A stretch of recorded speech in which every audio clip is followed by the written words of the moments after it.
Today, let's talk about a philosophy that'll either help you succeed in life and control what's going on, or it'll cheer you up, spit you out, and you'll spend the rest of your life just wallowing in self-pity, which is something we don't do. So let's go call today's discussion Control the Controllables.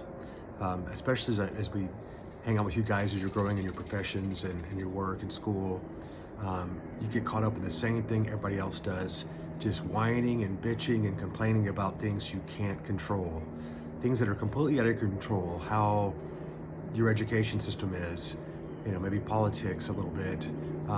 Generally, I'm focusing on things in your career you're seeing as you get ready to start your career, or you're starting your career and you don't like how the administration does things, you don't like how your boss does things. Control the controllables. So you can't always control how an organization acts. You can go work somewhere else. That's how you can control that. If you're in that system trying to learn to make yourself better, you can't let that eat you up. You have to focus on what you can do. So you can be the best employee, you can be the best person, you can help your other coworkers rise above what they're at now, be a shining light, but you can't sit and waller and bitch about all the little things you have no control over. HR decisions, maybe sports, maybe you're coaching and the refs are horrible. The refs are going to be bad and they're going to be good, but you can't control that. All you can do is control how well you play a game, how well you play life, and control that. Otherwise, it will eat you up, spit you out. You'll be like these people that just wallow in self-pity in their mom's basement, bitching about how the world owes them this and they haven't, they never get a break. Well, there's a reason they never get a break. Again, you'll see a philosophy in all my speeches. They make poor decisions and they're fucking lazy. I mean, people just want everything spoon-fed to them, and that's not how life works. Sometimes you get lucky and you get a good mentor, you get someone who helps you out. Riley's coach Cobble at Oklahoma Christian has really been a good mentor from what I've seen on the other side of the coin there. He helped him get his first job. Was a great guy, well respected.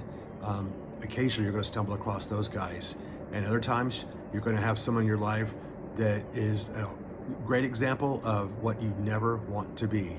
And that's one thing I focused on when I was a boss and started my own companies. I don't like that term. Was looking at the bad managers I had and the good managers and seeing what kind I wanted to be. But I didn't just focus on bad managers. And believe me, I worked for a Fortune top 25 company in the world with Reynolds Tobacco, and I had some pretty shitty managers that were Peter Principled up the ladder that shouldn't have been even working around people, much less managing lots of people. But they were in the some kind of system. Someone knew them. Somehow they crawled that way up the ladder, and they were horrible people, and I learned from them. And then I had some good bosses, the same thing, that gave me a chance to get into sales. And I took it and I ran with it and led the region in sales from my first year out there. So control what you can control. Stop bitching about shit you don't control. It will just eat you up. It makes you a bitter person. I mean, you can get mad about it, but get mad and then get glad in the same second. Just let it go and think, how can I work around this? And that is one of my skills, is finding out rules, how to play the game, and then figuring out how to win the game based on those rules. And all you guys have pretty much played for me, besides Sydney just a little bit. And you know what I'm talking about. There's always strategies to win outside just complaining about stuff. So think about that. Control what you can control. Let it go if you can't. Politics is a good one too.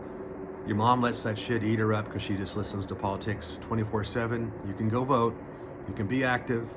But complaining about what someone's doing 5 states over isn't really helping your mental health. It's just detrimental to you. So focus on your family, focus on your spouse, focus on your business, and control what you can control.